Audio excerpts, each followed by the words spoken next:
नमस्कार दोस्तों, all knowledge around channel में आप सभी का स्वागत है। आज हम लोग क्लास नाइन्थ का ओसवाल का सैम्पल पेपर नंबर 2 करेंगे साइंस का।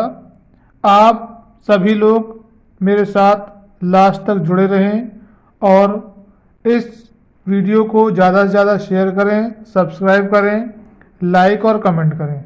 चलिए स्टार्ट करते हैं। Question number 1। क्वेश्चन नंबर 1 कह रहा है डिफाइन अ सॉल्यूशन।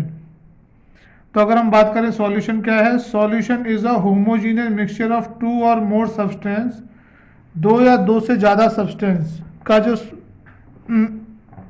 जैसे आपकी बात करें, हमारा हो गया सॉल्यूशन जो है आपका, वो दो चीज़ों से मिलकर बनता है। एक आपका हो गया सॉल्वेंट और दूसरा हो गया आपका सॉल्यूट। और ये जो है होमोजीनियस मिक्सचर होता है। मिक्सचर के भी दो पार्ट होते हैं, होमोजीनियस और हेट्रोजीनियस। तो होमोजीनियस का जो पार्ट है वो सॉल्यूशन है। सॉल्यूशन जो है सॉल्वेंट और सॉल्यूट से मिलकर बनता है। जैसे मान लीजिए एक वाटर ले लिया आपने, ये एक है बीकर, इसमें आपने ले लिया water plus sugar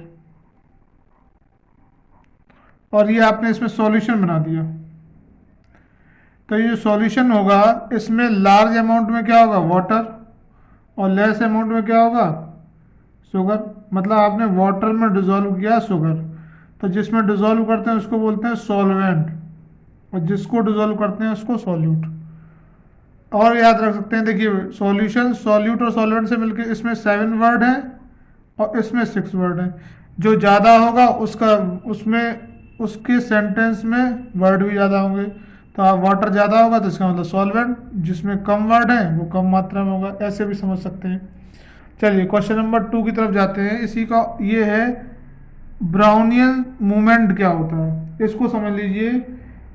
in a colloidal solution particle are always suspended and do not settle down. जैसे आपको पता था मिल्क वगैरह जो होता है उसमें पार्टिकल दिखाई तो नहीं देंगे, हेट्रोजीनियस मिक्सचर में भी कोलाइडल जो होता है उसमें पार्टिकल प्रॉपर डिजोल्व तो होते नहीं है, लेकिन वो हमें नेक्ड आई से दिखाई भी नहीं देते हैं। तो जब इसमें से अगर लाइट पास होती है, ठीक है, जब लाइट पास होगी तो उसमें मूवमेंट क्रिएट हो जाएगा पार्टिकल्स में। This constant colliding of the particle in continuously motion is called Brownian movement. मतलब इसमें जो पार्टिकल्स का जो मूवमेंट है, उस मूवमेंट को अगला जो हम मूवमेंट वाला जो ये फिनोमेना है, इसी को हम लोग बोलते हैं ब्राउनियन मूवमेंट। दोबारा समझ लीजिए, कोलाइडल में जो आपका ये मूवमेंट है सॉल्यूशन में, इसी को हम लोग बोलते हैं ब्राउनियन मूवमेंट। चलिए क्वेश्चन नंबर 2 करते हैं। Name a non metal that is tetra atomic. तो आपको देखिए जो एटोमिसिटी होती है वो कई तरीके की होती है। जैसे एक होता है मोनो एटॉमिक, मोनो एटॉमिक। ऐसे होता है आपका डाई एटॉमिक, ऐसे होता है आपका ट्राई और टेट्रा। मोनो एटम जैसे आप एक लिखिए, जैसे हीलियम लिखिए केवल ये, जिसमें एक एटम हो उसको बोलते हैं मोनो एटॉमिक। जैसे ऑक्सीजन में दो होंगे, O2 लिखेंगे, या हाइड्रोजन को आप लिखेंगे H2, तो जहाँ दो हो जाए उसको बोलते हैं डाई। जैसे ओजोन है, ओजोन का फॉर्मूला O3, तो इसमें 3 एटम हो गए तो इसको बोल देंगे ट्राई। और जिसमें 4 होते हैं, तो फॉस्फोरस में जो है वो 4 होते हैं, तो इसलिए इसका जो आंसर हो जाएगा आपका वो हो जाएगा फॉस्फोरस। अगला क्वेश्चन देखते हैं, क्वेश्चन नंबर 3। ये कह रहा है आपको वेलोसिटी टाइम ग्राफ है और हम देख रहे हैं टाइम वेलोसिटी कांस्टेंट है, क्योंकि वेलोसिटी अगर ऊपर बढ़ती तो इसका मतलब ऊपर को बढ़ती, ये ऐसे जा रही है, मतलब वेलोसिटी तो क्या है फिक्स है, टाइम बढ़ता जा रहा है। तो जब वेलोसिटी फिक्स होती है तो उसको हम लोग बोलते हैं यूनिफॉर्म मोशन। तो इसका सही आंसर हो जाएगा इन अ यूनिफॉर्म मोशन। दूसरा ध्यान दीजिए, मान लीजिए ये आपका ये वेलोसिटी ना होगी, यहाँ पर डिस्टेंस होता, डिस्टेंस टाइम ग्राफ, और इस तरीके से देखते तो डिस्टेंस बढ़ ही नहीं रही है, टाइम बढ़ता जा रहा है, तो इसका मतलब फिर वो ऑप्शन हो जाता है आपका एट रेस्ट। अगर ये डिस्टेंस टाइम ग्राफ होता तो इसका आंसर हो जाता रेस्ट, लेकिन ये जो क्वेश्चन में था वो वेलोसिटी टाइम ग्राफ था, इसलिए इसका आंसर हो जाएगा इन यूनिफॉर्म मोशन। अगला क्वेश्चन करते हैं, right the chemical symbol of nitrogen. तो आपको पता है ऑक्सीजन का O2 होता है, नाइट्रोजन का N2 हो जाता है। इस तरीके कार्बन डाइऑक्साइड का CO2 होता है, वाटर का H2O होता है, सोडियम क्लोराइड का NaCl होता है। ऐसे आप इनको याद रखेंगे। चलिए अगला क्वेश्चन देखते हैं। अगला कह रहा है, अगला क्वेश्चन ढंग से पढ़िए। Two chemical species X and Y combine together to form a product P which contain both X and Y. X plus Y is equal to P. X and Y cannot be broken down into simpler substance by simple chemical reaction. Which of the following concerning the species X, Y and P are correct? तो देखिए आपको मैंने बताया था कि हमेशा element plus element से मिलके बनता है कंपाउंड। एलिमेंट को ब्रोकन नहीं किया जा सकता है, और जो कंपाउंड बनता है उसका भी रेशो कैसा रहता है, हमेशा फिक्स्ड रेशो में बनता है। तो यहां से देखिए आपका, तो देखिए एक्स और वाई एलिमेंट हो जाएंगे, सही बात है। पी कंपाउंड है, सही बात है। एक्स और वाई कंपाउंड है, नहीं, एक्स और वाई कंपाउंड नहीं है। एक्स ये मान लीजिए एलिमेंट, वाई ये गलत हो गया आपका। पी इज फिक्स रेशो, जो कंपाउंड बनता है फिक्स रेशो में बनता है, ये फिक्स कंपोजिशन होता है इसका रेशो, ये भी सही है। इसका मतलब फर्स्ट, थर्ड और फोर्थ, कौन से में आंसर डी, फर्स्ट, थर्ड और फोर्थ, इसका मतलब डी आंसर हो जाएगा। नेक्स्ट क्वेश्चन करते हैं। नेक्स्ट क्वेश्चन है आपका, what is the difference between 2H और H2। बहुत इंपॉर्टेंट क्वेश्चन है, जरा ध्यान दीजिए। देखिए इसका मतलब 2H का मतलब है कि यहाँ पे हाइड्रोजन के दो एटम है, हाइड्रोजन के दो एटम है, इसका मतलब 2H। और H2 क्या है, H2 का मतलब दो हाइड्रोजन, मतलब हाइड्रोजन प्लस हाइड्रोजन, मतलब एलिमेंट प्लस एलिमेंट से जुड़ के बना है H2। तो ये जो H2 है ये आपका कंपाउंड है, ये हम कह सकते हैं ये क्या है, हाइड्रोजन का मॉलिक्यूल है। कंपाउंड ना कहके इसको बोलेंगे मॉलिक्यूल, दो हाइड्रोजन एटम के बनके क्या बना, मॉलिक्यूल्स बना, ठीक है। और ये जो आपका 2H है इसके अंदर हाइड्रोजन के दो एटम है, तो ये इसका मतलब हुआ 2 एटम ऑफ हाइड्रोजन, हाइड्रोजन के दो एटम है, इसका मतलब समझ में आ गया। अगला क्वेश्चन करते हैं, explain what do you understand by the valence electron. मैंने आपको पहले ही बताया था, जैसे मान लीजिए किसी का एटॉमिक नंबर आपका, ऑक्सीजन लेते हैं 8 एटॉमिक नंबर, तो इसका इलेक्ट्रॉनिक कॉन्फ़िगरेशन हो जाएगा आपका 2,6। अब इसको कंप्लीट करने के लिए 2 इलेक्ट्रॉन चाहिए, तो इसकी वैलेंसी तो हो जाएगी 2, और आउटर मोस्ट सेल में जितने भी इलेक्ट्रॉन होते हैं उन्हीं को हम लोग बोलते हैं वैलेंस इलेक्ट्रॉन। तो इसका मतलब डेफिनेशन इसकी हो जाएगी, the electron present in the outermost shell of an atom are called valence electron. समझ में आ गया होगा आपको।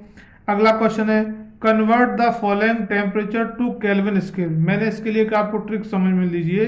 देखिए अगर ABCD की बात करें तो C के बाद आता है K।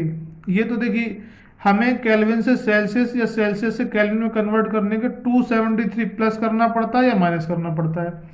तो आप C से आगे जा रहे हैं, आगे का मतलब हुआ प्लस करके तो जाएंगे, C से D में जाएंगे तो एक और प्लस हुआ फिर। तो इसका मतलब जब भी सेल्सियस से केल्विन में करेंगे तो प्लस करेंगे 273, और जब केल्विन से सेल्सियस में कन्वर्ट करेंगे तो माइनस करेंगे 273। तो यहाँ पे क्या करना है, यहाँ आपको 273 ऐड करना है, तो इसमें भी प्लस कर देंगे 273, और इसमें भी आपका ये प्लस हो गया 273। तो इसका जो आंसर है वो आ जाएगा 298 केल्विन, और इसका जो आंसर है वो आपका आ जाएगा 646 केल्विन। चलिए आप लोगों को समझ में आ गया होगा। और भी आप समझ लीजिए, ये ट्रिक ध्यान रखिए, C से K में 273 ऐड, और K से केल्विन से सेल्सियस में जब भी करना है तो 273 माइनस करना है।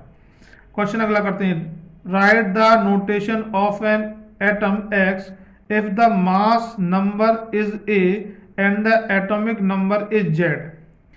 पहले भी कई बार बता चुका हूं कि जो आपका सिंबल होता है, जैसे मान लीजिए ऑक्सीजन को रिप्रेजेंट करना, तो ये ऑक्सीजन रहेगा, ऑक्सीजन का मास होता है 16, तो ऊपर 16 और यहाँ पे 8। इस तरीके से हम रिप्रेजेंटेशन करते हैं, मतलब ऊपर मास नंबर और नीचे जो है आपका वो एटॉमिक नंबर। तो समझ लीजिए यहाँ पे क्या कह रहा है, X तो एलिमेंट है, ठीक है, A मास नंबर है तो A ऊपर, और Z इस तरीके से हम इसको नोटेशन कर देंगे इसका, ठीक है। आगे होगा आपको समझ में। अगला क्वेश्चन करते हैं, name the process by which amoeba acquires its food. आपको ये बताना है कि जो अमीबा है, अमीबा क्या है, एक सिंगल सेलुलर ऑर्गेनिज्म है, सिंगल सेल से बना होता है, और ये जो अपना फूड है वो किस प्रोसेस के थ्रू करता है, उस प्रोसेस का नाम है एंडोसाइटोसिस। स्पेलिंग ये है आपकी एंडोसाइटोसिस, इस प्रोसेस का नाम है जिससे फूड, तो इसका आंसर सही हो जाएगा एंडोसाइटोसिस। अगला क्वेश्चन नंबर 10 करते हैं। Identify the cell organism which is known as the power house of the cell, state the reason. बहुत इंपॉर्टेंट क्वेश्चन है, कई बार पूछा गया है। Power house of the cell is called mitochondria. क्या इसका सही आंसर हो जाएगा, mitochondria.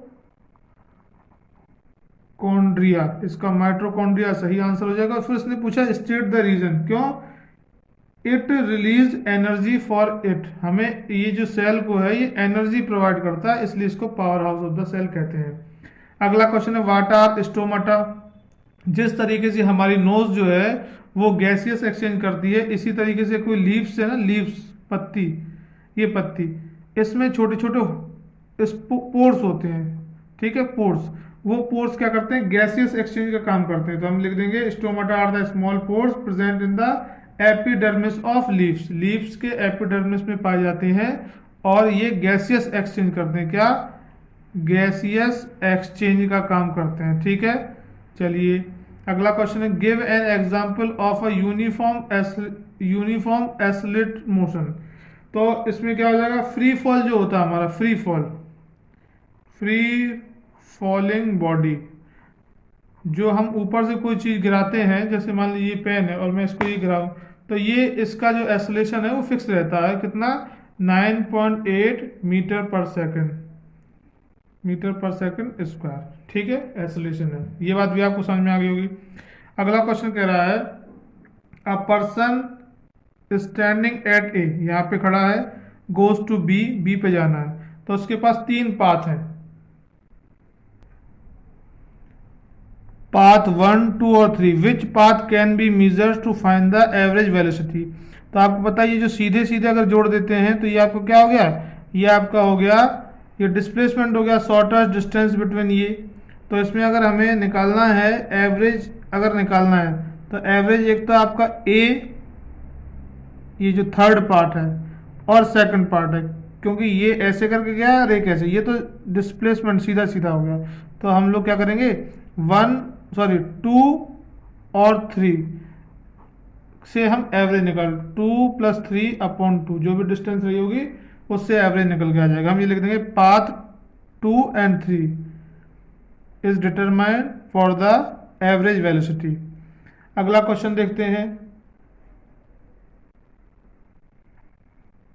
Name the 2 types of plant tissue. तो पहला आपका हो जाएगा मेरिस्टेमेटिक टिश्यू,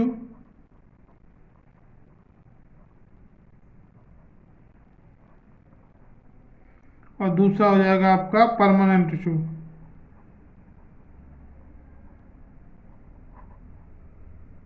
ठीक है। अगला क्वेश्चन ये कह रहा है आपको 15, 16, 17, इसमें आपको असर्शन और रीजनिंग वाले क्वेश्चन है। इसमें देख लीजिए अगर दोनों सही है और एक्सप्लेनेशन भी है करेक्ट एक्सप्लेनेशन तो ए सही करेंगे, दोनों सही है लेकिन एक्सप्लेनेशन गलत है तो बी, अगर पहला ट्रू है दूसरा फॉल्स है तो सी, पहला फॉल्स है दूसरा ट्रू है तो डी। आप समझ लीजिए, animals husbandry is the scientific management of animal breeding, animals, livestock, culture of animals या रियरिंग ऑफ एनिमल्स। इन 4 ऑप्शन में से आपको देखना है कि कौन सा आपका सही होगा। तो देखिए मैं आपको बताता हूँ, एनिमल आपका ये सही होगा, एनिमल ब्रीडिंग करवाते हैं, कल्चर ऑफ एनिमल्स नहीं होता, रियरिंग मतलब कुल मिला के एनिमल्स हस्बेंड्री का मतलब होता है पशुपालन करना, तो animals breeding, animals live stock और रियरिंग ऑफ एनिमल्स। तो आपका डी ऑप्शन जो है वो सही हो जाएगा, फर्स्ट, थर्ड और फोर्थ। अगला 15 में देखिए असर्शन रीजनिंग वाला, element and compound are pure substance. कई बार बता चुका हूँ कि केवल 2 ही साइंटिफिक तरीके से प्योर माने गए, एक तो आपका एलिमेंट और एक कंपाउंड। ये कंपाउंड, जैसे कंपाउंड का एग्जांपल क्या होगा, जैसे CO2 हो गया, H2O हो गया, ये कंपाउंड है। एलिमेंट क्या हो गया, जैसे कार्बन हो गया, ऑक्सीजन हो गया, ये सब आपके एलिमेंट है। तो केवल दो ही चीज प्योर मानता है साइंस केमिस्ट्री, ठीक है। फिर कहा properties of compound are different from those of its constituent element. तो इसमें आपको बताना कौन सा सही हो जाएगा। तो इसमें अगर हम बात करें तो इसमें देखिए ये तो सही है बिल्कुल, और ये भी सही है, लेकिन अगर हम बात करें तो एक्सप्लेनेशन ये वाला इसका एक्सप्लेनेशन नहीं है। तो इसका सही आंसर हो जाएगा आपका बी। इसका जो आप सही हो जाएगा आपका बी आंसर सही हो जाएगा। अगला क्वेश्चन करते हैं। अगला क्वेश्चन 16 है, velocity is the speed of an object in a particular direction और SI unit of velocity is same as speed. तो इसकी अगर हम बात करें तो इसमें आपका क्या है, इसमें आपके दोनों ट्रू है, ये भी सही है क्योंकि वेलोसिटी में क्या होता है, स्पीड और वेलोसिटी में डिफरेंस यही है, स्पीड में कोई डायरेक्शन नहीं होती, वेलोसिटी में डायरेक्शन होती है, और इनकी जो यूनिट है वो मीटर पर सेकंड, दोनों की ही मीटर पर सेकंड, मतलब सही तो है लेकिन इसका एक्सप्लेनेशन नहीं है। तो इसलिए क्या हो जाएगा, both A and R are true but R is sorry both A and R true but R is not the correct explanation of assertion. तो इसका भी आंसर हो गया आपका बी। आगे देखते हैं इसके और वाला पार्ट में।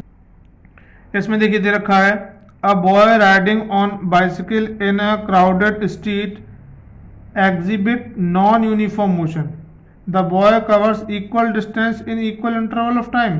तो ये कह रहा है कि एक जो बच्चा है वो बाइसिकल चला रहा है और आपको क्राउडेड में, तो वो नॉन यूनिफॉर्म में चल रहा है, और फिर वो कह रहा है कि जब नॉन यूनिफॉर्म में चल रहा है तो the boy cover equal distance in equal interval of time.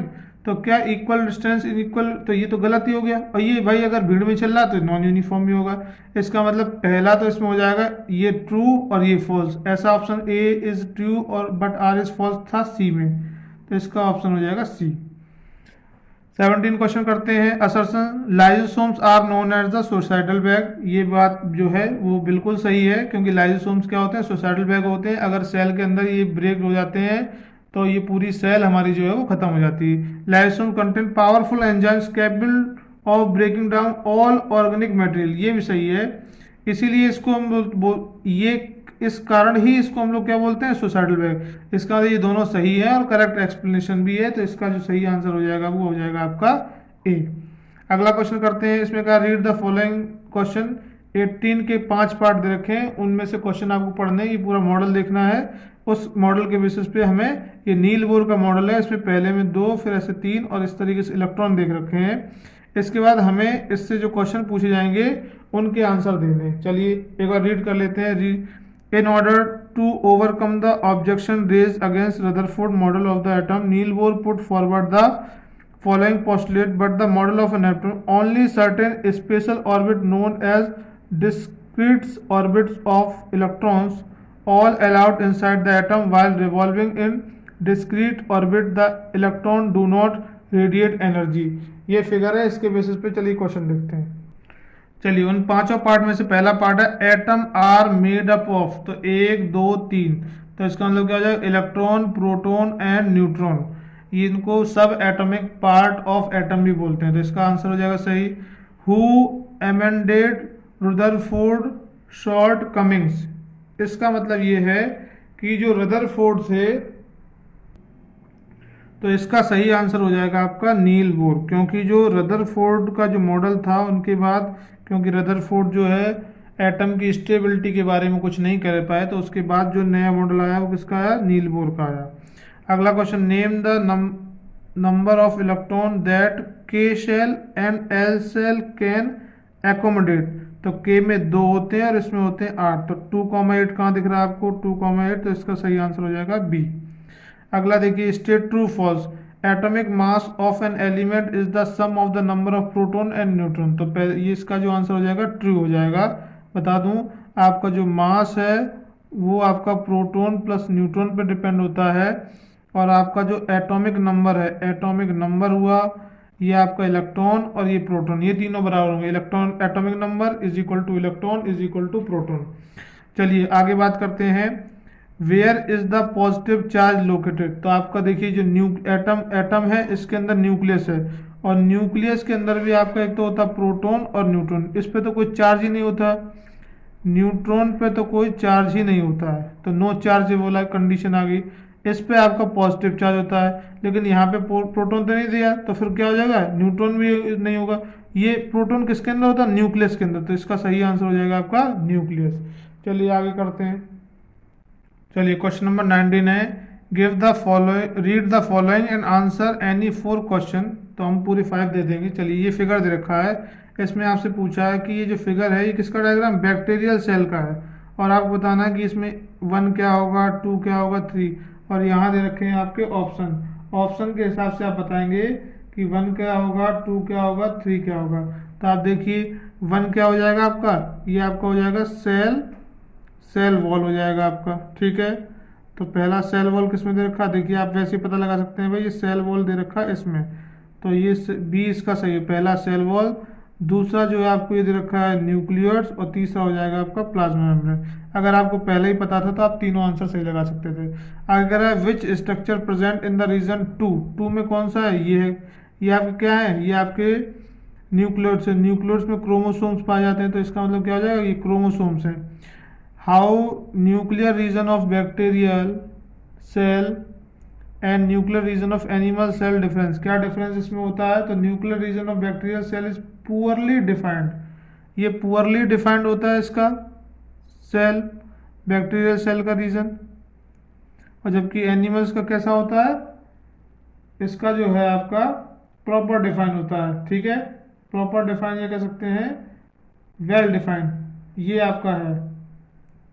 चलिए नेक्स्ट क्वेश्चन करते हैं, can a single cell live independently, yes, इसका आंसर हो जाएगा यस, सिंगल सेल भी ऑल फंक्शन कर सकती है। जैसे कि आपका आंसर हो जाएगा इसमें क्या, कौन एग्जांपल में क्या आ जाएगा, अमीबा, अमीबा जो है आपका वो ऐसा कर सकता है, सिंगल सेल से होता है। इसमें अगर गिव एग्जांपल, तो देखिए यही एग्जांपल हो गया इसका अमीबा, इसका अगले वाले 5th का आंसर ही अमीबा हो गया जो मैंने एग्जांपल में बताया था। चलिए नेक्स्ट क्वेश्चन करते हैं।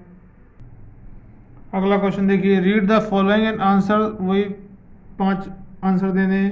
ये कह रहा है ग्राफ जो शो कर रहा है इसमें ए बी और सी, 3 लोग ए बी और सी हैं, ये इनका डिस्टेंस और टाइम दिया रखा है। Which of 3 is travelling faster, जो कम समय में ज़्यादा दूरी करे, तो कम समय किसने लिया सबसे, बी, और डिस्टेंस भी देखिए आप सबसे ज़्यादा ही इसने डिस्टेंस की है 12 के आसपास, और इसने टाइम लिया कम, तो इसमें का आंसर हो जाएगा बी सबसे फास्टर है। Are all 3 ever at the same point on the road, ये इधर जा रहा है, ये इधर जाएगा, ये इधर, ये कभी सेम पॉइंट पे आएंगे, तो लिख देंगे नो, ठीक है, बात समझ में आ गई। चलिए लिख देंगे no, all the 3 object A B and C never meet at a single point. अगर इसी का और पार्ट देखते हैं, क्वेश्चन कह रहा है how far has be travelled in 1.4 hour, तो ये रहा आपका 1.4, ये देखिए ये रहा, ये 1.4 अगर देखें तो ये 1.4 यही तो आएगा, ये 1.2, ये 1.6, तो ये बीच में 1.4, इसमें बी की कितनी डिस्टेंस, ये यहाँ पहुँच गया, मतलब कितना चला गया, 12 किलोमीटर, तो इसका आंसर हो जाएगा आपका 12 किलोमीटर।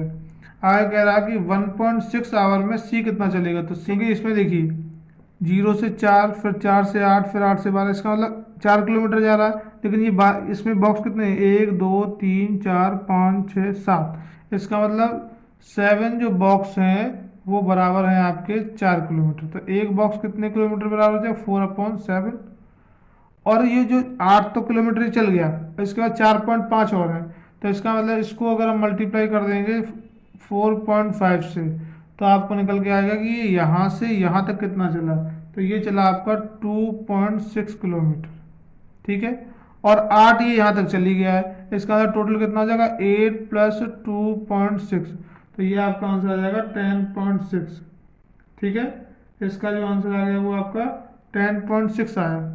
ये कहाँ से आया, सी से यहाँ तक आया, लेकिन अगर यहाँ देखें तो नीचे भी ये क्या है, कम चला है, नीचे इसने 0 से स्टार्ट नहीं किया, तो 0 से स्टार्ट नहीं किया, तो इसमें देखते हैं कितना हुआ, तो इसमें जो आपका डिवीजन है वो 3.5 डिवीजन, देखिए 1 2 3 और 3.5 डिवीजन है यहाँ पे, तो इसका मतलब ये हो गया कि 3.5 डिवीजन है, और एक डिवीजन का मतलब होता है 4/7, तो इसका कितना 3.5, ये हो जाएगा आपका ये इससे करे 10, तो ये 2 और 2 का मतलब 2, मतलब 2 बाद से इसने शुरू किया, तो इसमें से जो 10.6 है इसमें से 2 और माइनस कर देंगे, तो उसने 8.6 डिस्टेंस ट्रेवल किए, तो इसका आंसर हो जाएगा 8.6।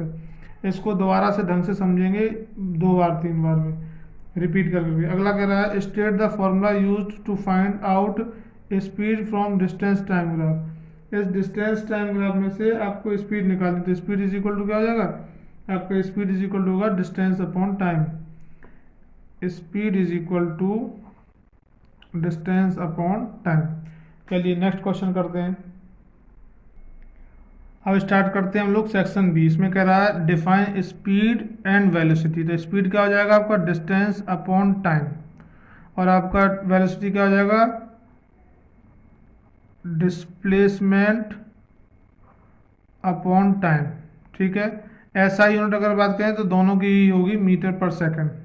ठीक है, अगला अगर name the physical quantity denoted by slope. Distance time graph हमेशा क्या बताता है, डिस्टेंस टाइम ग्राफ आपका बताता है स्पीड बताता है। ठीक है, स्पीड जो है आपका कौन बताता है, डिस्टेंस टाइम ग्राफ जो आपका स्पीड बताता है, और वेलोसिटी टाइम ग्राफ क्योंकि डिस्टेंस अपॉन टाइम स्पीड, और डिस्प्लेसमेंट अपॉन टाइम, तो ये आपका वेलोसिटी अपॉन टाइम क्या कहलाता है, डिस्प्लेसमेंट कहलाता है, डिस्प्लेसमेंट। ठीक है, चलिए अगला क्वेश्चन करते हैं। ये कह रहा है water hyacinth plant float on water surface, name the tissue and its type due to which it is possible, and also explain the special feature of this tissue that help in this। ये जो plant है ये क्यों float करता है water surface पे, इसका reason बताइए। इसमें कौन सा टिश्यू रेस्पॉन्सिबल होता है, तो एक होता है आपका aerenchyma is a simple permanent tissue in aquatic plant में ही पाया जाता है। Large air cavities are present to give buoyancy to the plant to help in the float. तो इसका रीजन क्या है, रीजन तो ये हो गया क्योंकि ये क्या करता है, पहले है कौन सा, इसका नाम हो जाएगा आपका एरेन काइमा। ठीक है, रीजन क्या होता है, क्योंकि इसमें लार्ज एयर वैक्यूल्स होते हैं, लार्ज एयर कैविटीज, जिसमें कि क्या रहती है, कैविटीज में एयर भर जाएगी। आपके ही अगर मैं बलून में एयर भर के और आपको बांध के पानी में अगर डालता हूं तो निश्चित रूप से आप तैरेंगे, वही कंडीशन ये होता है उसमें, क्योंकि एरेनकाइमा में एयर फिल होती है इसलिए वो फ्लोट करते हैं। अगला क्वेश्चन है define weight of a body, explain the direction in which it act. तो हमें डिफाइन करना वेट। तो weight of an object is the force with which a body is attracted toward the earth. Its direction is vertically downward। जैसे ये weight W is equal to क्या होता है, W is weight for W is equal to mg होता है, तो ये mg हमेशा कहाँ लगता है, डाउनवर्ड लगता है, अर्थ के डाउनवर्ड लगता है। ठीक है, ये W क्या है, ये जो वेट है ये एक फोर्स है जो कि बॉडी, ये इसी फोर्स को जो है अर्थ अट्रैक्ट करता है, और ये हमेशा कहाँ लगता है, डाउनवर्ड टू अर्थ। अगला question name the position on earth where the value of g, जो स्मॉल जी है ग्रेविटी, वो आपको बताना मैक्सिमम कहाँ होती है और मिनिमम कहाँ होती है। ठीक है, इससे पहले भी एक क्वेश्चन है define uniform accelerated motion and uniform motion. Uniform accelerated motion और यूनिफॉर्म मोशन में क्या डिफरेंस है, तो समझिए व्हेन यूनिफॉर्म मोशन समझिए पहले, when a body travel equal distance in equal interval of time it's motion is called uniform. जैसे मान लीजिए ए से बी और बी से सी और सी से डी बिल्कुल 50 किलोमीटर पर आवर की स्पीड से जा रहा है, कहीं चेंज नहीं हो रही, तो ये आपका यूनिफॉर्म मोशन हो गया।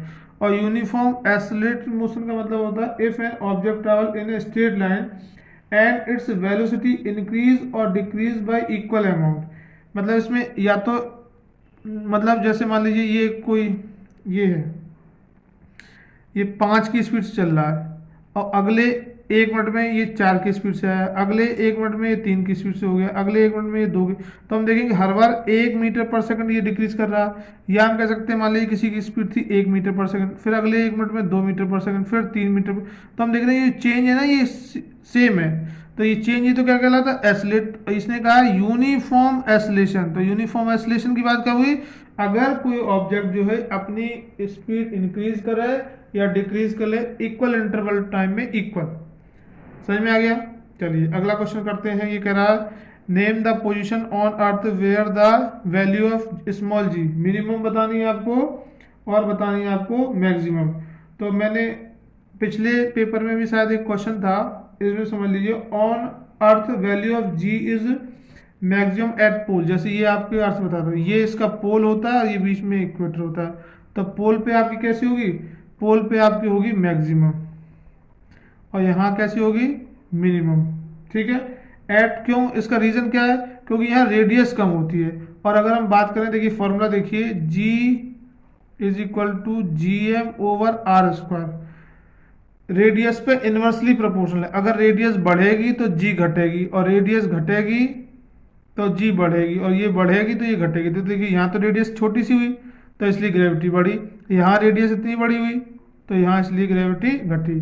समझ में आ गया क्यों ग्रेविटी मैक्सिमम मिनिमम होती है आपके इक्वेटर पे, क्योंकि रेडियस ज़्यादा होती है, और मैक्सिमम होती है पोल पे क्योंकि रेडियस कम होती है, और जी जो है इनवर्सली प्रोपोर्शनल है रेडियस के। चलिए आगे अगला क्वेश्चन करते हैं। अगला क्वेश्चन है आपका व्हाट आर एनायंस। कल के पेपर में देखिए रिपीट क्वेश्चन हो रहे हैं। तो ये जो नेगेटिवली चार्ज होता है, जब नेगेटिवली चार्ज जो होते हैं उनको हम लोग देखिए आयंस का मतलब चार्ज स्पीसीज। अगर पॉजिटिव चार्ज है तो कैटायन, और नेगेटिव चार्ज है तो एनायन। तो negative charge species are called anions. ठीक है। और आयंस की बात करेगा तो ये क्या होगा, चार्ज स्पीसीज को बोलते हैं आयंस। आयंस कितने तरीके के, दो, एक तो एनायंस हो गया, एक होता है कैटायंस। कैटायंस कैसे होते हैं आपके, ये पॉजिटिवली चार्ज होते हैं। ठीक है। चलिए आगे बढ़ते हैं। अगला है right the chemical formula of the following compound. बहुत सिंपल है फॉर्मूला बनाना। तो देखिए सबसे पहले अमोनियम का सिंबल लिखिए। तो अमोनियम का सिंबल आपका हो जाएगा, देखिए पूरा लिख दीजिए, अमोनियम हाइड्रोक्साइड। ठीक है। अमोनियम हाइड्रोक्साइड का देखिए NH4, और इसमें OH, इसमें 1 क्रॉस मल्टीप्लाई हो तो ये पूरा NH4OH आ गया। ऐसे ही आपका कैल्शियम, कैल्शियम का Ca, और इस 2 होता है, इसमें क्लोरीन की वैलेंसी 1 होती है। क्रॉस मल्टीप्लाई अगर होगा तो CaCl2। ठीक है। इसका 1 वैलेंसी थी तो क्रॉस मल्टीप्लाई करते हो एन, क्रॉस से 1 का कोई मल्टीप्लाई का मतलब ही नहीं, तो सीधे ही आ जाएगा NH4OH। और इसमें इसकी वैलेंसी 2, क्योंकि इसका एटॉमिक नंबर कितना होता है, इसका होता है 20 होता है। मैं बता दूं 20 में इलेक्ट्रॉनिक कॉन्फ़िगरेशन करिए 2 8 8 2, लास्ट में 2 इलेक्ट्रॉन लूज कर देगा, वैलेंसी 2 होगी। क्लोरीन का एटॉमिक नंबर कितना होता है, 17 होता है, तो वैलेंसी कितनी, इलेक्ट्रॉनिक कॉन्फ़िगरेशन 2, 8, 7, तो ये एक ले लेगा। इलेक्ट्रॉन लूज करना गेन करना ही तो वैलेंसी कहलाता है। तो 7 है तो एक लेगा, तो इसकी वैलेंसी 1, इसके लास्ट में 2 तो लूज कर देगा, क्रॉस मल्टीप्लाई हुआ तो देखिए ये आ गया CaCl2। चलिए अगला क्वेश्चन करते हैं। ये कह रहा है 2 element 1H1 16O8 from a compound Z which is required during the photosynthesis by plant and is necessary for life। आपको बताना है कौन सा फोटोसिंथेसिस में चाहिए और कौन सा आपको, देखिए which is required during the photosynthesis by plant and is necessary for life।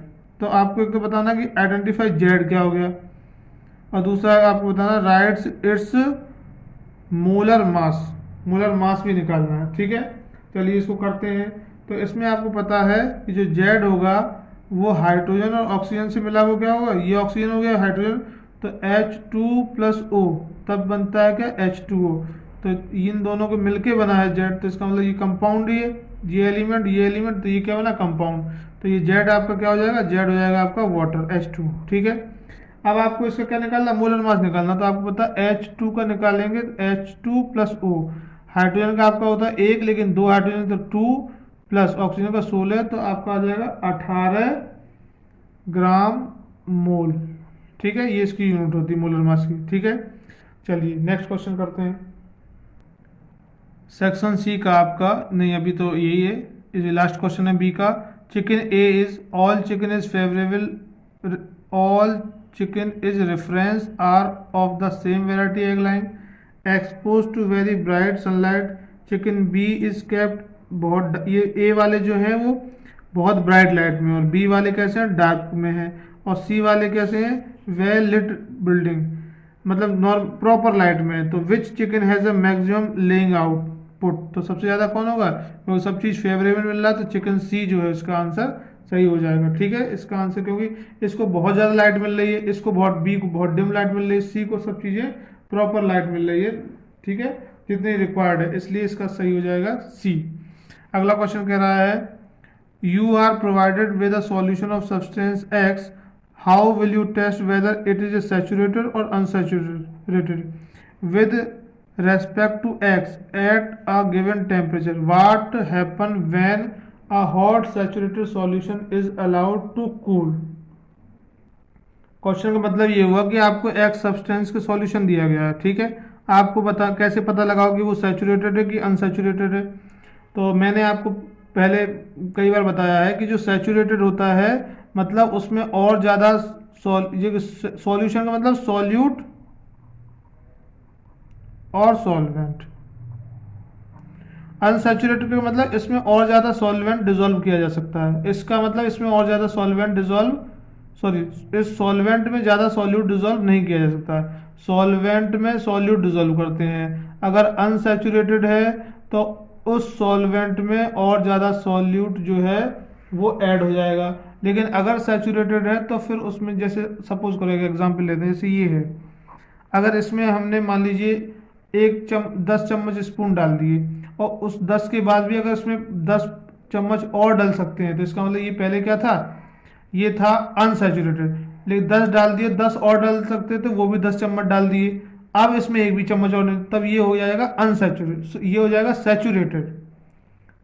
पहले जब इसमें 10 चम्मच डाले और 10 चम्मच और डाल सकते थे तब इसको हमने कहा अनसैचुरेटेड, लेकिन ये वाले 10 भी डाल दिए मतलब 20 चम्मच हो गए, 20 की कैपेसिटी थी तो उसको बोलेंगे सैचुरेटेड। तो इस सॉल्यूशन में और सॉल्यूट मिला के देखेंगे, अगर सॉल्यूट डिजोल्व हो गया तो अनसैचुरेटेड, और डिजोल्व नहीं हुआ तो सैचुरेटेड। अगर इसको आप हॉट सैचुरेटेड सॉल्यूशन को अगर क्या करो कूल करते हो तो फिर इसमें क्या बनते हैं, क्रिस्टल की फॉर्मेशन होती है, छोटे छोटे, जैसे आप मानिए ऐसे दाने दाने से नीचे ये क्रिस्टल की फॉर्मेशन हो जाएगी, ठीक है, अगर हम इसको हॉट सैचुरेटेड सॉल्यूशन को कूल करेंगे। आगे देखते हैं why path of light is not visual in a solution when a beam of light pass through it, और इसी में बी पार्ट आपका कह रहा है classify each of the following as solution, colloidal और सस्पेंशन। चलिए देखते हैं, तो इसका जो आंसर हो जाएगा ये कह रहा पाथ ऑफ नॉट विजुअल, तो नॉट विजुअल हमेशा जो किसमें होता है, नॉट विजुअल, नॉट क्यों, मतलब जो इसमें पाथ ऑफ लाइट है वो दिखा, जैसे मान लीजिए ये सॉल्यूशन है, इसमें पाथ ऑफ लाइट क्यों नहीं दिखाई दे रही है, क्योंकि इसके जो पार्टिकल्स हैं वो स्मॉल पार्टिकल साइज है, और स्मॉल पार्टिकल्स होने की वजह से वो लाइट को स्कैटर नहीं कर पा रहा है, तो आंसर लिखेंगे because of small particle size they can not scattered a beam of light, ठीक है।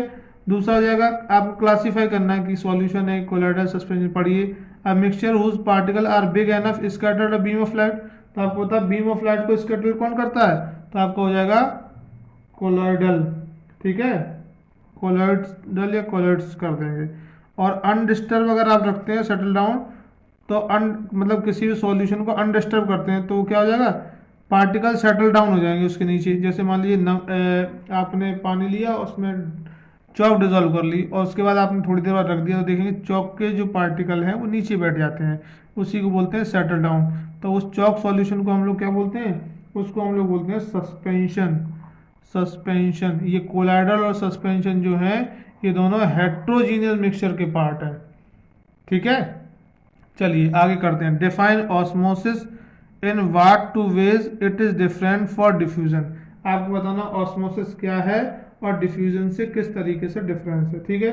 तो क्या हो गया, osmosis is a process in which there is a movement of solvent usually water from a region of higher water concentration to the region of lower water concentration।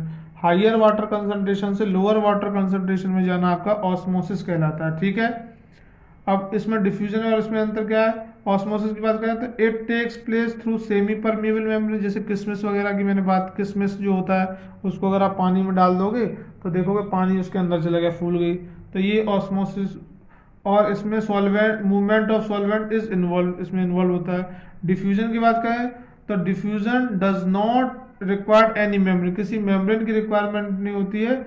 Movement of solid, liquid and gas are involve, इसमें जो जो आपका है वो आपका solvent involve है, इसमें solid, liquid और गैस तीनों का जो मूवमेंट है वो रहता है।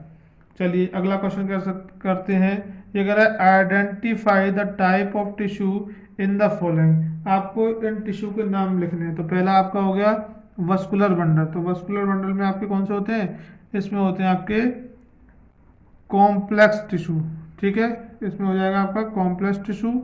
लिनिंग ऑफ किडनी में आपका क्या हो जाएगा? ये हो जाएगा आपका क्यूबॉइडल,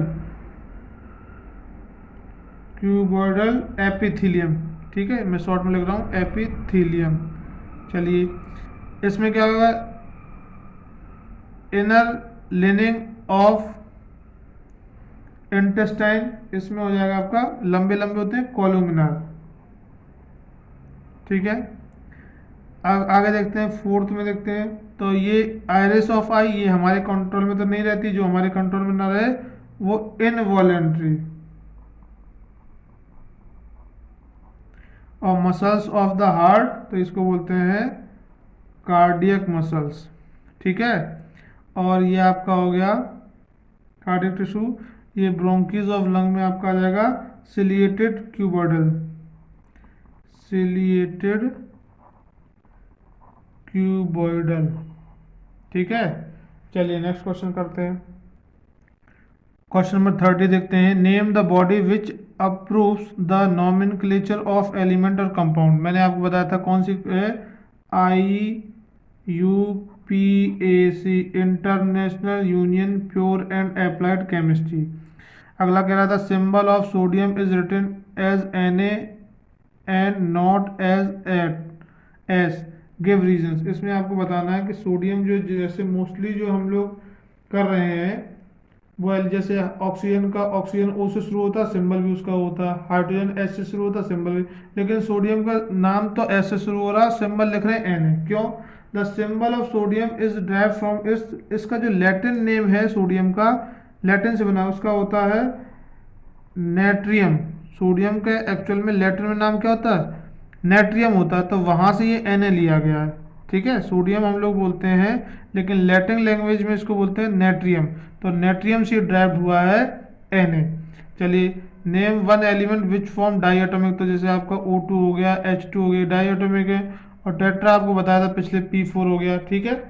चलिए नेक्स्ट क्वेश्चन करते हैं। State the meaning of sustainable agriculture. Sustainable agriculture जिससे जो लोगों की रिक्वायरमेंट है वो पूरी हो जाए, मतलब सस्टेनेबल हो, रिक्वायरमेंट पूरी हो और इन्वायरमेंट के लिए अच्छा हो, तो उसी को बोलते हैं। तो इसमें क्या लिखेंगे? Sustainable agriculture is the successful management of resource for agriculture to satisfy the changing human needs, human needs proper हो सके, मेंटेन और एनहेंसिंग द क्वालिटी बढ़ सके, इन्वायरमेंट, कंजर्व नेचुरल रिसोर्स अगर कर सकते हैं ऐसी एग्रीकल्चर करें जिसमें ह्यूमन नीड्स भी पूरी हो, कंजर्विंग नेचुरल रिसोर्स भी कंजर्व हो और इन्वायरमेंट भी बढ़िया बना रहे और आपकी क्वालिटी और क्वांटिटी भी इंक्रीज हो जाए, उसको हम लोग बोलेंगे सस्टेनेबल एग्रीकल्चर। इसमें क्या क्या साइंटिफिक प्रैक्टिसेस हो सकते हैं? हायर यील्ड के लिए एग्रीकल्चर में फसल को हायर यील्ड मतलब ज़्यादा से ज़्यादा पैदावार हो सके, उसके लिए क्या कर सकते हैं? तो उसके लिए बहुत है, जैसे आपका मिक्स्ड क्रॉपिंग हो जाएगा, मिक्स्ड क्रॉपिंग, इंटर क्रॉपिंग हो जाएगा आपका, इंटर क्रॉपिंग, क्रॉप रोटेशन हो जाएगा आपका, क्रॉप रोटेशन, ठीक है, क्रॉप रोटेशन हो गया। ये सारे जो हैं इसके थ्रू हम लोग क्या कर सकते हैं? हाई यील्ड ला सकते हैं अपनी एग्रीकल्चर में। अगला क्वेश्चन कह रहा है अ cyclist goes around a circular park of diameter, जैसे ये यहाँ देख लीजिए, ये आपका ये पार्क है और इसमें साइकिल चला रहा है कोई, तो इसका डायमीटर कितना दे रखा है? 105। देखिए नॉर्मल तो जो है आपका निकालना है speed, speed is equal to the distance upon time, speed is equal to distance upon time. Time तो ठीक है, टाइम तो टाइम ही रहेगा, टाइम में कोई दिक्कत नहीं। टाइम अगर 5 मिनट है तो 5 मिनट को आप सेकंड में चेंज कर सकते हो, ठीक है। तो ये 5 मीटर का 5 ही मान लीजिए। लेकिन उससे पहले ही आप ये देखिए डिस्टेंस, इसमें डिस्टेंस कितनी होगी, इसमें डिस्टेंस जो है वो सरकमफ्रेंस ऑफ सर्कल हो जाएगी। सरकमफ्रेंस ऑफ सर्कल क्या होता है, 2 पाई आर अपॉन टी। तो डिस्टेंस अपॉन टाइम की जगह 2 पाई आर अपॉन टी हो जाएगी। वैल्यू पुट करो, टू की वैल्यू कितनी हो जाएगी, टू की वैल्यू 2, पाई की वैल्यू 22/7, ठीक है। और यहाँ पे जो रेडियस हो जाएगी वो हो जाएगी 105/2।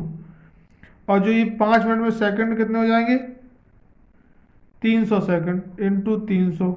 इसको सॉल्व कर लीजिए, इधर लिख देते हैं 2 × 22/7 इंटू 105/2 रेडियस। और इसमें जो टाइम है वो कितना हो जाएगा, 300। इसको आप सॉल्व करेंगे तो ये देखो 2 से 2 कट गया, ऐसे इसको सॉल्व करके आपका आंसर आ जाएगा 1.10 मीटर पर सेकंड। चलिए अगला क्वेश्चन देख लीजिए। इसमें कह रहा है स्टडी द गिवन फिगर। मैं फिगर दिखाता हूँ आपको। ये आपका देखिए फिगर है, ये ए पॉइंट, ये बी, ये सी। यहाँ से बी से ए तक की हाइट एच, और यहाँ से सी तक की भी, बी से सी तक की हाइट एच, ए से सी तक की टोटल हाइट 2h। अब ये कह रहा है what is the potential energy of an object mass m है B to C when it raised from A to B और बी टू सी। ए से बी और बी से सी जाना है। तो देखिए ए से बी आया तो पोटेंशियल एनर्जी मास m है, जी ग्रेविटी लगेगी, हाइट तो mgh हो गया। बी से सी ले जाओगे तो फिर आपका mgh हो जाएगा, ठीक है। अब ये क्या calculate potential energy of an object raise to C, A से सी ले गया तो कितना हो जाएगा, देखो एम जी और हाइट कितनी होगी ए से सी 2h, तो हो जाएगा 2mgh। समझ में आ गया होगा आपका, कोई दिक्कत है, क्योंकि यहाँ से यहाँ तक हाइट h तो mgh लगेगा, यहाँ से यहाँ तक हाइट, तो इसमें भी a से b कहेगा तो mgh, b से c कहेगा तो mgh, a से c कहेगा तो देखो ये हाइट a से ये h और ये h, तो टोटल हाइट हो गई आपकी 2h। समझ में आ गया होगा, आगे करते हैं। अगला क्वेश्चन कह रहा है इसमें calculate whether the same amount of work is done against the gravity in each case. तो जब ए से बी गया और बी से सी गया, दोनों में देखिए इसमें ए से बी गया तो mgh, क्योंकि एनर्जी बराबर होता है वर्क, तो पोटेंशियल जितनी पोटेंशियल एनर्जी होगा उतना ही वर्क हो गया। और ये mgh, पहले केस में ये था, टोटल आ गया 2mgh। और जब डायरेक्ट ए से सी ले गया तो भी आपका आया 2mgh, तो हम कह देंगे yes the work done against the gravity is same in each case, ठीक है। चलिए नेक्स्ट देखते हैं। State Archimedes principle write its two application. Archimedes principle ये कहता है कि जैसे मान लीजिए एक वेसल है, इसमें पानी भरा हुआ पूरा, और इसमें मान लीजिए आपने कोई और एक पत्थर डाला, तो जैसे पत्थर डालोगे तो ये पानी बाहर निकलेगा, ठीक है। तो ये जो पानी बाहर निकला है इसका जो वेट है वो आपके अपथ्रस्ट फोर्स के बराबर होगा, ठीक है। Archimedes principle states that when a body is immersed fully or partially in a fluid, it experiences an upward force that is equal to weight of the displaced fluid। मतलब जो पानी इस पे फोर्स लगाएगा वो कितना होगा, जितना पानी, जितना वेट पानी का बाहर निकला है, ये स्टेट कहता है। इस पे बेस्ड जो है शिप और सबमरीन की जो डिज़ाइन है, शिप हो आपका चाहे सबमरीन हो, इनके जो डिज़ाइंस हैं, ठीक है। इसके अलावा आपका एक होता है hydrometer, density of liquid find करने के लिए। एक होता है लैक्टोमीटर, मिल्क की प्योरिटी फाइंड करने के लिए। वो सारे आर्किमिड प्रिंसिपल पे ही बेस्ड होते हैं। अगला क्वेश्चन देखिए, what are the consequence of the following condition. ये कह रहा है a cell having higher water concentration than surrounding. जैसे मान लीजिए ये है इस तरीके से, ठीक है। जैसे आपने ये शुगर सॉल्यूशन है, उसमें आप अंगूर डालें तो अंगूर में क्या होगा, या आप अंगूर अगर डालते हैं तो क्या होगा, अंगूर डाल दिया तो इसमें आपका कैसा है, इसमें आपका जो है अंगूर में तो लोअर कंसंट्रेशन होता है, और इसमें आपका जैसे मान लीजिए यहाँ पे अंगूर में, अंगूर को अगर डालेंगे तो देखेंगे ये क्या हो जाएगा, श्रिंक हो जाएगा।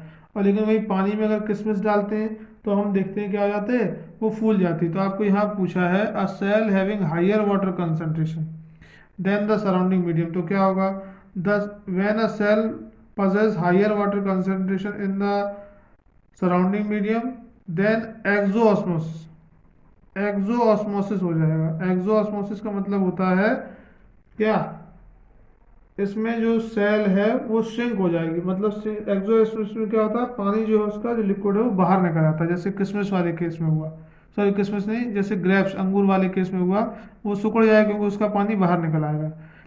ऐसे इसमें कहा अगर उल्टा हो, the cell have lower concentration अगर हो, जैसे आप किशमिश में होता तो उसमें क्या हो जाता, इसमें हो जाएगा एंडोऑस्मोसिस, क्या हो जाएगा, एंडोऑस्मोसिस, इसमें जो पानी है वो आपके उसके सेल के अंदर चला जाएगा। और अगर वाटर कंसंट्रेशन कैसा होगा, इक्वल रहेगा, तो क्या रहेगा, cell having equal water concentration to its surrounding medium will not show any change, तो इसमें नो चेंज हो जाएगा, क्या हो जाएगा, नो चेंज, कोई चेंज ही नहीं होगा। आगे का अगला क्वेश्चन है, name the material which the cell membrane और सेल वॉल आर कंपोज, जो सेल मेम्ब्रेन होती है वो आपकी सेलुलोज से बनी होती है, सेल्यूलोज, और जो आपका सेल वॉल होती है ये आपका लिपिड्स, सॉरी सेल जो, दोबारा समझिए, सेल वॉल जो है वो तो आपकी बनी होती है सेलुलोज की, और सेल मेम्ब्रेन जो है आपकी वो आपकी लिपिड्स और प्रोटीन की बनी होती है। ठीक है, दोबारा समझ लीजिए, सेल जो मेम्ब्रेन है वो सेल मेम्ब्रेन तो आपकी बनेगी लिपिड्स और प्रोटीन की, ये किस में पाई जाती है, सेल मेम्ब्रेन ये आपके दोनों में पाई जाती है और ह्यूमन में पाई जाती है, ठीक है, प्लांट और ह्यूमन में।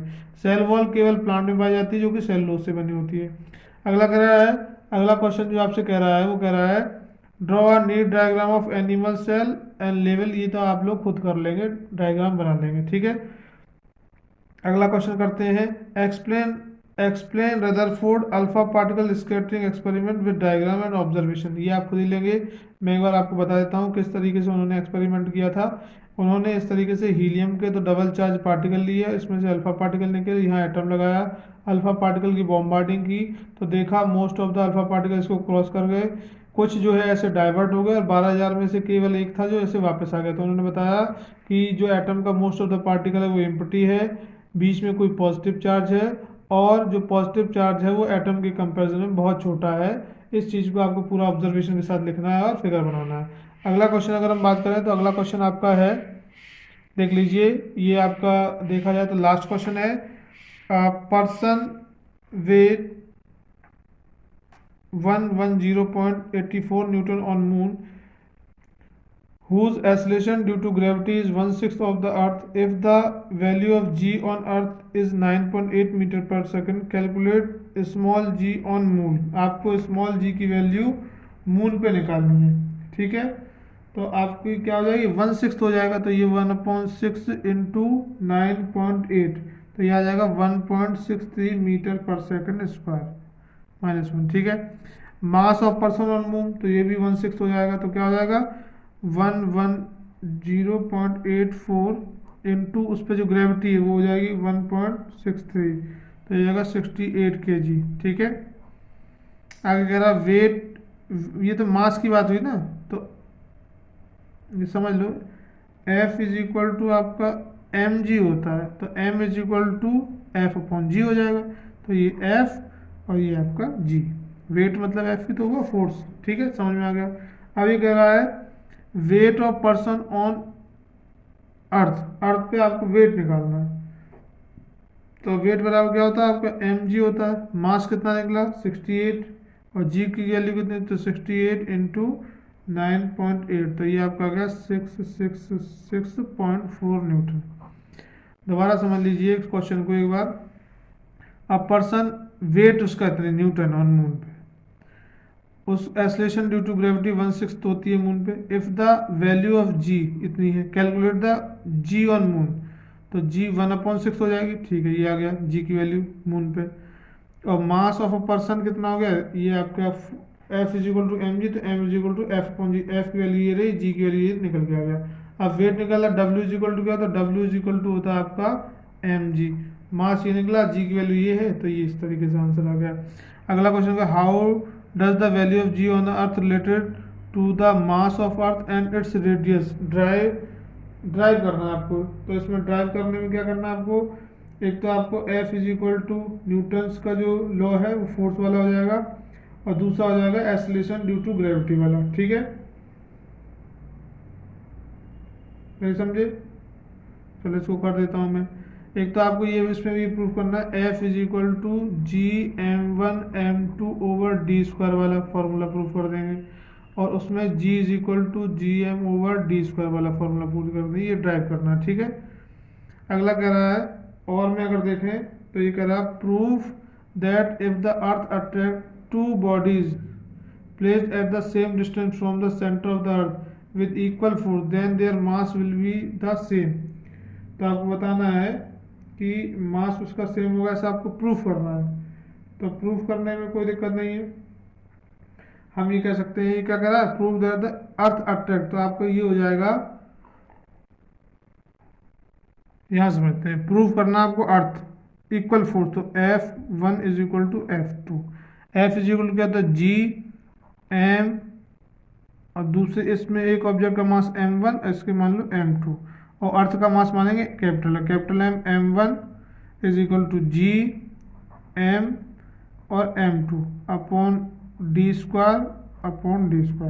ये आपस में इक्वल में कट जाएंगे, ये जी से जी कट जाएगा, ये अर्थ का अर्थ के करते करते m1 is equal to m2 आ गया। समझ में आ गया? दोबारा समझ लीजिए, prove that if the earth attract two bodies placed at the same distance from the centre of the earth, तो जब फोर्स इक्वल है, फोर्स बराबर क्या, तो जी एम, हमने एक ऑब्जेक्ट का मास, फर्स्ट ऑब्जेक्ट का जो मास है वो मान लिया m1, सेकंड का मान लिया m2, तो g gravity, m mass of earth, और ये फर्स्ट ऑब्जेक्ट, डिस्टेंस उसकी इक्वल ही है, ठीक है। तो ये d1 और d2 आपस में क्या ही है, इक्वल है, यहाँ लिख दो d1 is equal to d2। तो जहाँ d1 का स्क्वायर है, ये d2 का स्क्वायर है, d2 के स्क्वायर को भी d1 का स्क्वायर लिख सकते हैं, तो ये आपस में कट जाएंगे, g से g कट जाएगा, m से m कट जाएगा, यहाँ m1 बचेगा, यहाँ m2 बचेगा, ये प्रूफ करना था। मैथमेटिकली एक्सप्रेशन क्या होता है फ्री फॉल का, तो g is equal to gm/d²।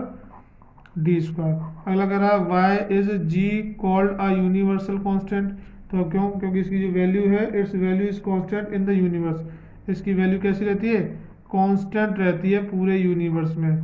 तो इस तरीके से आपका जो सैम्पल पेपर नंबर 2 है साइंस का वो ख़त्म हो गया है। आप इस पूरे सैम्पल पेपर को करेंगे, आप देखेंगे आपने बहुत नए नए क्वेश्चन की अलग अलग लैंग्वेज की है। आप ऐसे ही हमारे साथ जुड़े रहिए, इस पेपर को और अपने दोस्तों के साथ ज़रूर शेयर करें, उन्हें भी इसका बेनिफिट मिले। आपके रिलेटिव्स हो सकते हैं, आपके रिलेशन में कोई 9th में हो सकता है, पास आस पड़ोस जहाँ भी हो, उसको शेयर करिए, उनको भी बेनिफिट होगा और आपको भी बेनिफिट होगा। आप हमारे साथ बस जुड़े रहें। Thank you.